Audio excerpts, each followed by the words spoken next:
In the winter of 793 CE, as icy winds tore across the North Sea and daylight shrank to a few fragile hours, a fleet of long, narrow ships cut through black water toward the coast of Northumbria. These men were not fleeing a storm. They were not seeking shelter. They were advancing with purpose. Wrapped in wool and leather, their breath freezing in the air, Viking sailors stood on open decks as waves crashed over the gunwales. There were no braziers burning, no torches warming their hands, no flames flickering against the darkness, and yet they endured. When they reached land, they would sack the monastery at Lindisfarne and announce the arrival of the Viking Age to the wider world. But before any sword was raised, before any monastery bell rang in terror, the Vikings had already won a quieter battle, survival on frozen seas without fire. This question has puzzled historians, reenactors, and naval archaeologists for decades. How did Viking crews remain alive, functional, and combat ready while sailing for days or weeks through sub-zero winds, freezing spray, and relentless cold, all aboard wooden ships with no enclosed cabins and no open flames allowed? The answer is not a single trick or secret. It is a sophisticated system of clothing, ship design, physiology, social discipline, and environmental knowledge that developed over centuries in one of the harshest inhabited regions on Earth. To understand how Vikings stayed warm, one must first understand where they came from. Scandinavia during the early medieval period was not merely cold, it was punishingly variable. Winters could plunge well below freezing for months, while coastal winds amplified cold into something far deadlier than temperature alone. Snow, sleet, salt spray, and darkness were constants.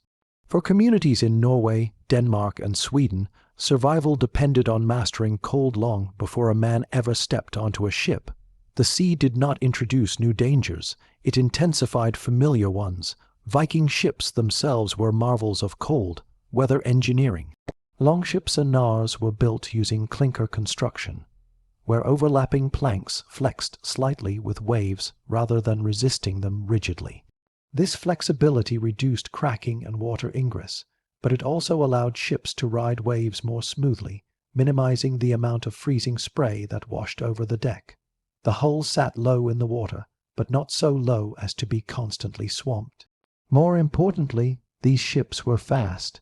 Speed mattered in the cold. The faster a ship moved, the less time its crew spent exposed to the elements.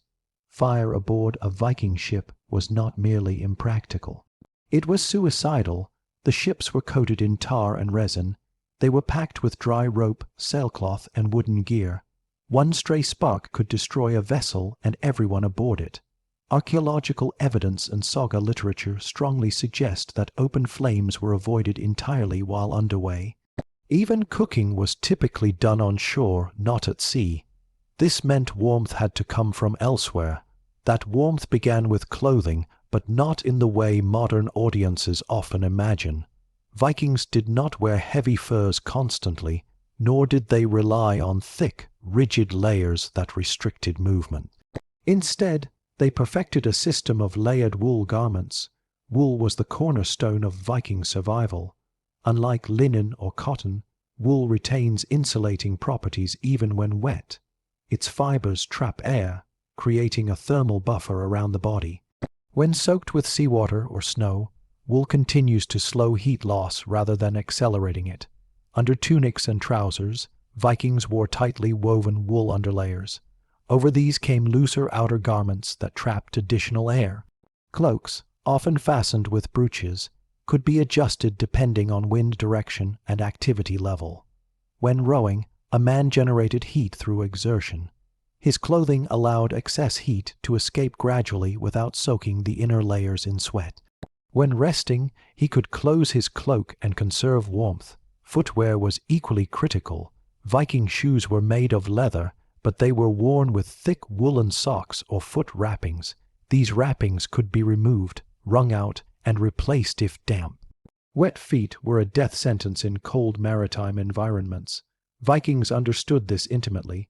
Spare socks and cloths were common personal items. and sagas mention the importance of keeping feet dry far more often than keeping hands warm. Hands, however, were not ignored. Mittens made of wool or leather were common, as were arm wraps that reduced exposure. Beards were not merely cultural symbols. Facial hair provided genuine protection against frostbite by reducing wind exposure to the skin. Even hairstyles mattered. Hair worn longer around the neck provided insulation where cold air penetrated cloaks and collars. Yet clothing alone was not enough. The true genius of Viking cold survival lay in how crews used their bodies collectively. Viking ships were not individualistic environments. They were communal survival systems. Men sat shoulder to shoulder along the benches. This proximity reduced heat loss and allowed body warmth to circulate. During long voyages, sailors rotated duties strategically. Those who had been rowing swapped places with those who had rested, preventing exhaustion and hypothermia. Rowing itself was a critical source of heat. Unlike sailing alone, which left crews largely passive, rowing demanded continuous muscular effort. This generated internal heat that no fire could match. Even in freezing conditions, a rowing crew could maintain core body temperature through synchronized labor. This was not accidental. Viking voyages were planned around human endurance, not just wind patterns. Food also played a vital role, though not in the way modern audiences might expect. Vikings did not eat hot meals at sea, but they consumed high-calorie foods that fueled thermogenesis. Dried meat, smoked fish, butter, cheese, and animal fat were staples. These foods provided slow, burning energy that helped bodies produce heat from within. Alcohol, particularly beer, was consumed sparingly at sea, as intoxication increased the risk of hypothermia. This restraint reflects a level of physiological understanding often underestimated in medieval societies. Sleep aboard ship was another challenge. There were no cabins. When possible, Vikings beached their ships at night, pulling them onto shore to sleep beside them. But when forced to remain at sea, sailors slept wrapped in cloaks, often beneath sails stretched as windbreaks. These sails, made of dense wool, were incredibly effective at blocking wind and trapping heat. Archaeological reconstructions have demonstrated that a sail used as a shelter can raise ambient temperature significantly even without fire. Perhaps most importantly, Vikings possessed an intimate knowledge of weather, seasons, and sea behavior. They did not sail blindly into winter storms without preparation. Voyages were timed carefully. Even raids that occurred in colder months followed routes with known shelter points. This knowledge was passed orally across generations, embedded in stories, instructions, and collective memory. A Viking crew was not improvising warmth. They were executing a deeply ingrained survival doctrine. By the time Viking ships appeared off the coasts of Britain, Ireland, and Francia, their crews had already mastered something far more impressive than navigation or warfare. They had learned how to remain alive and effective in conditions that would cripple most medieval sailors. Fire was not their ally on the sea. Discipline, design, and adaptation were. This mastery of cold did more than keep Vikings warm. It extended their reach, expanded their world, and reshaped the map of medieval Europe. Without it, the Viking Age would never have begun. By the early 9th century, Viking survival on frozen seas was no longer an experiment. It was a perfected system refined through repetition, loss, and hard-earned knowledge. While clothing and ship design formed the physical foundation of warmth, the deeper secret lay in how Vikings organized life aboard their vessels. Warmth was not treated as comfort, it was treated as discipline. Every action, every role, and every custom aboard a ship served the single goal of keeping bodies functional in lethal cold. At sea, the greatest enemy was not ice or snow. It was moisture combined with wind. Cold air alone could be endured. Cold water stripped heat from the body 25 times faster than air. Vikings understood this intuitively, long before science would quantify it. Their entire maritime culture revolved around avoiding unnecessary exposure to water, while accepting that some exposure was inevitable. This is where shipboard routines mattered. Viking crews did not stand idle. Men were either rowing, adjusting sails, steering, or maintaining equipment. Inactivity was dangerous. When the body stops moving, heat production drops rapidly. Long periods of stillness led to stiffness, numbness, and eventually hypothermia. Viking leaders enforced constant low-level activity even during calm stretches. Small tasks were rotated continuously to keep blood flowing. Rowing benches themselves contributed to warmth. They were not spaced generously. Vikings sat close, often pressed shoulder to shoulder. This reduced wind exposure and allowed heat to accumulate along the length of the ship. Modern reconstructions of longships have shown that even in near-freezing conditions, the air temperature between rowers rises noticeably due to combined body heat. This effect was magnified when cloaks were draped loosely around legs and backs, creating shared insulation pockets. Leadership aboard ship was also essential. A Viking ship was not democratic at sea. The steersman and captain held absolute authority during voyages. This hierarchy prevented chaos, which in cold environments can be fatal. Panic leads to wasted energy, poor decisions, and exposure.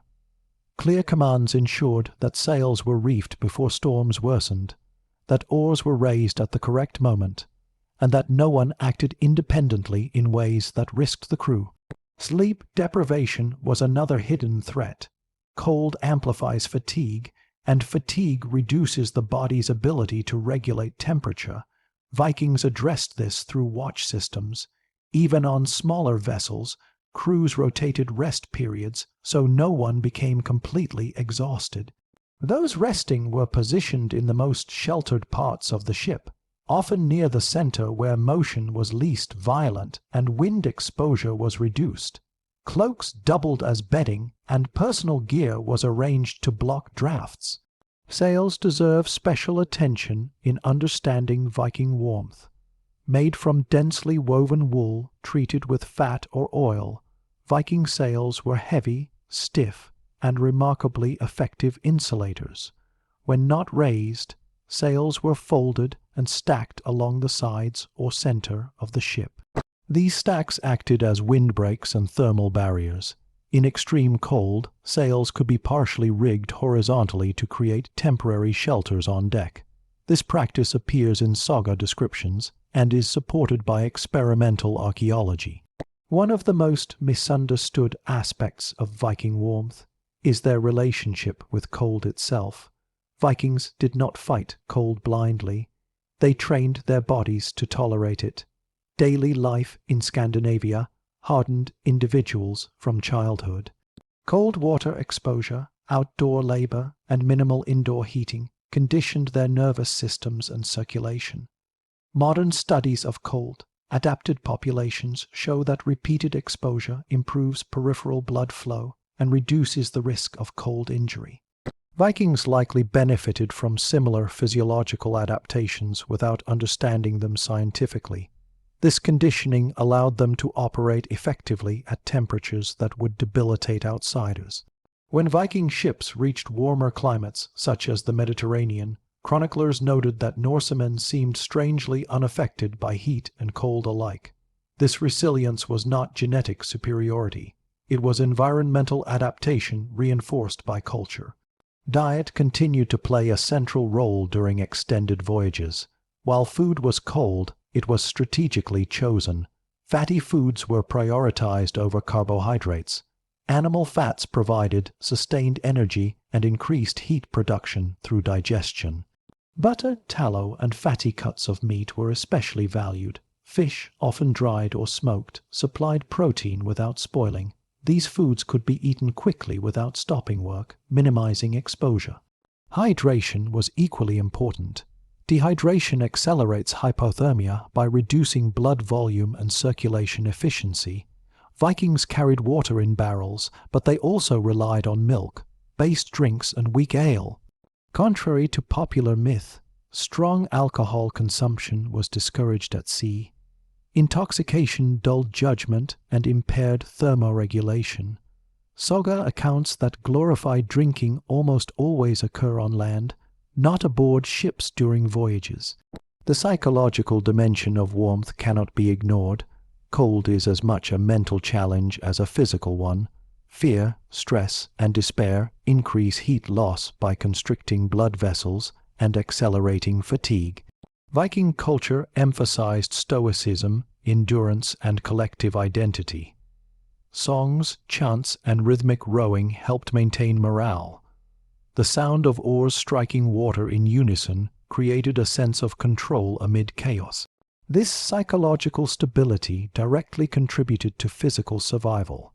Navigation choices also reduced cold exposure.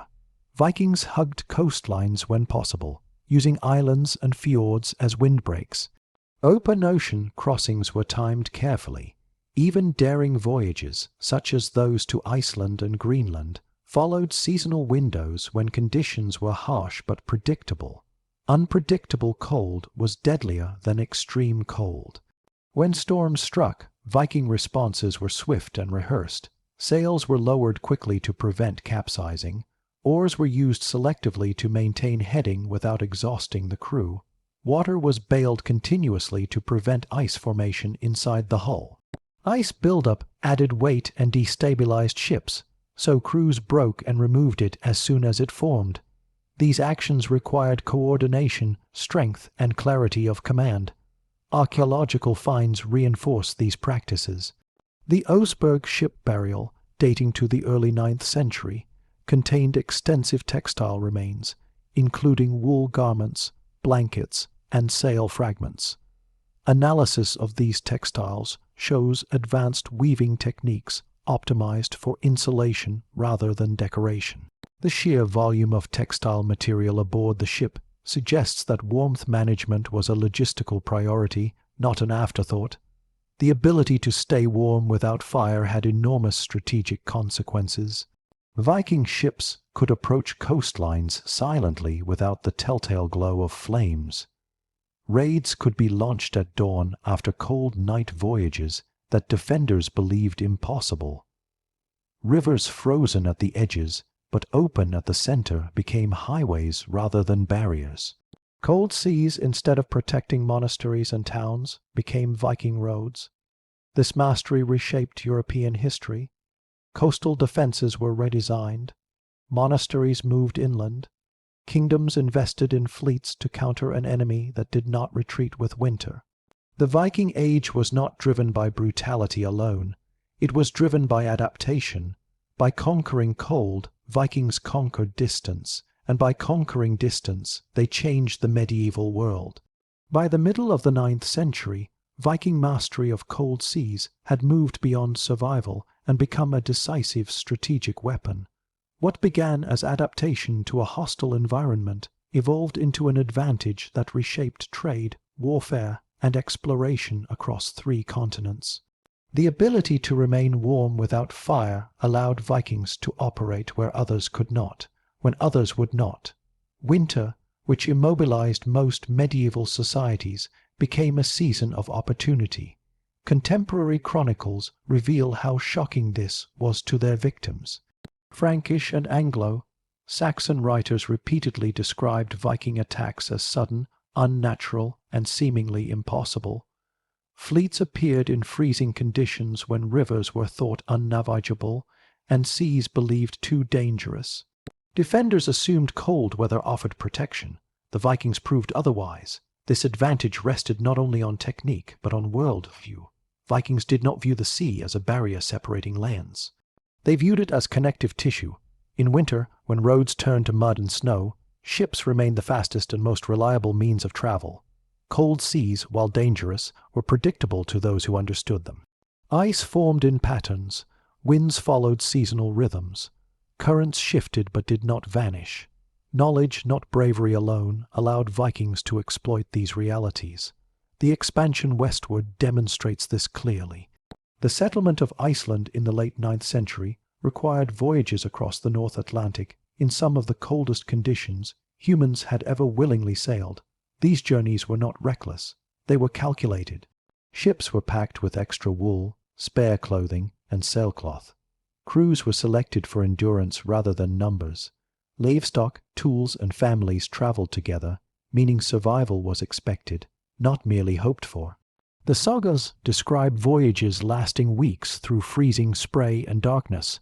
While these texts mix history with legend, archaeological evidence supports their core claims. Isotope analysis of skeletal remains from early Icelandic settlers shows signs of long-term cold exposure and nutritional stress consistent with extended winter voyages. The settlers were not casual adventurers. They were specialists in cold endurance. Greenland, settled around 985 CE under the leadership of Eric the Red, pushed these limits further. Reaching Greenland required sailing through icy waters filled with drifting ice and unpredictable weather. The ability to maintain body heat without fire was no longer just beneficial. It was essential. Fire could not be lit safely among ice-choked seas, and stopping frequently to make landfall was not always possible. Crews relied entirely on clothing systems, body heat, and discipline. Even in these extreme environments, Viking methods held. Sails became shelters, cloaks became bedding, ships became communal heat reservoirs. These practices were refined with each voyage. Failure was brutal and unforgiving, but success reinforced knowledge that spread rapidly through Norse networks. Trade routes also benefited from winter seamanship. Viking merchants moved furs, walrus ivory, amber, and slaves across seas others avoided. Cold weather sailing reduced competition and increased profits. Ports that lay dormant in winter suddenly became active under Norse influence. This economic impact was as transformative as their raids. The Mediterranean encounters of Vikings further highlight the uniqueness of their cold adaptation. When Norse fleets entered warmer waters, they often removed layers, but they did not abandon their methods. The same discipline that prevented hypothermia in the north prevented heat exhaustion in the south. Clothing was adjusted dynamically. Work and rest cycles remained strict. This adaptability made Vikings formidable even outside their native climate. Ship archaeology provides further insight into how warmth was preserved. Excavated ships from Roskilde and Gokstad show reinforced steering positions and sheltered areas near the stern. These were not comfort features. They were survival zones where key personnel could remain functional during extended exposure. The steersman, responsible for navigation, could not afford numb hands or impaired judgment. The social consequences of this expertise were profound. Viking society valued those who could endure cold seas. Reputation, leadership, and honor were tied to proven endurance. Young men gained status through winter voyages. Songs and stories celebrated not warmth, but the mastery of cold. This cultural reinforcement ensured that techniques were taught rigorously and remembered accurately. Over time, this knowledge spread beyond Scandinavia. As Vikings settled in Britain, Ireland, and Normandy, elements of their cold weather seamanship were adopted by local populations.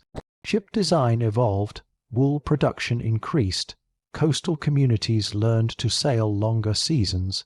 The Viking advantage gradually diminished as others adapted, but by then the political landscape had already shifted. The decline of the Viking Age did not come from the loss of cold mastery. It came from changing political structures, stronger centralized states, and improved defenses. Yet the legacy of Viking cold adaptation remained embedded in maritime tradition. Northern European seafaring practices for centuries afterward bore the imprint of Viking knowledge, even when its origins were forgotten. Perhaps the most remarkable aspect of Viking warmth without fire is how little of it relied on mystery.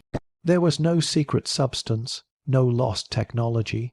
There was only deep familiarity with environment, ruthless practicality, and collective discipline. These are qualities that do not vanish easily. but they do require constant reinforcement. When Viking society changed, the system slowly faded. Modern experimental voyages using replica longships have confirmed much of what historical evidence suggests. Crews dressed in period, accurate wool, sailing in cold conditions without fire, have remained warm enough to function for extended periods. The experience is uncomfortable, exhausting, and demanding, but not impossible. This aligns precisely with what Vikings achieved. They did not seek comfort, they sought capability. By removing fire from their ships, Vikings eliminated a risk and forced themselves to innovate elsewhere. That innovation unlocked mobility in seasons and regions others avoided. It allowed Norse influence to stretch from the Arctic Circle to North Africa, from the Volga River to the shores of North America. Cold seas did not stop the Vikings, they defined them. By the end of the 10th century, the Viking world had stretched farther than any Scandinavian of the 8th century could have imagined. From the frozen edges of Greenland to the sunlit harbors of the Mediterranean, Viking ships had proven that cold was not an enemy to be feared, but a condition to be mastered. Their ability to stay warm on frozen seas without fire was not an isolated curiosity. It was a cornerstone of an entire maritime civilization, and its consequences echoed long after the Viking Age itself faded. What ultimately distinguished Viking cold survival from that of other medieval sailors was not toughness alone, but systems thinking. Every element of life at sea reinforced every other. Clothing worked because ships were designed to minimize exposure. Ships worked because crews were disciplined and trained. Discipline worked because culture rewarded endurance and punished carelessness. Remove any one element and the system would collapse. Together they formed a self-sustaining model of cold, weather seafaring unmatched in its time. This mastery had political consequences. Kings and monasteries learned that winter no longer meant safety. Coastal settlements moved inland or fortified themselves year-round. Naval patrols expanded beyond summer months. The very calendar of medieval warfare changed. Viking cold endurance forced Europe to adapt to a new reality in which geography and climate no longer guaranteed protection. It also reshaped exploration. Without the ability to survive freezing seas, Iceland would not have been settled. Greenland would not have endured for centuries, and the voyages to North America around the year 1000 would never have occurred. These were not accidents of courage, they were outcomes of preparation. The Norse who reached Vinland did so because their ships and bodies were already optimized for cold long before they left familiar waters. Over time, however, the world changed. As Viking societies integrated into Christian kingdoms and feudal systems, priorities shifted. Long-distance raiding declined, trade routes stabilized, ships grew heavier, more enclosed, and more dependent on fire-based heating. The old methods did not vanish overnight, but they were no longer central. Cold mastery became less essential as political stability reduced the need for winter mobility. Yet the knowledge was never truly lost. Elements of Viking cold, weather seamanship survived in fishing communities, Arctic exploration traditions, and Northern European maritime culture. Wool remained the dominant cold, weather fabric for sailors for centuries. Layering systems mirrored Viking practice even when their origins were forgotten. The principle of generating warmth through activity rather than external heat became standard wisdom among seafarers. Modern science has validated much of what Vikings learned through experience. Studies on hypothermia, moisture management, and insulation confirm the effectiveness of wool, layered clothing, and movement-based heat generation. Experimental archaeology has demonstrated that Viking ships, when crewed and handled properly, create microclimates that reduce heat loss significantly. What once seemed like legend has become measurable reality. Perhaps the most important legacy of Viking cold survival lies in how it challenges modern assumptions. We often believe technology progresses in straight lines, that ancient people were simply less capable versions of ourselves. The Vikings prove otherwise. With no thermometers, no synthetic fabrics, and no engines, they solved problems that still challenge modern explorers. They did so not through invention alone, but through integration of knowledge, culture, and discipline. The image of the Viking as a reckless raider fades when viewed through this lens.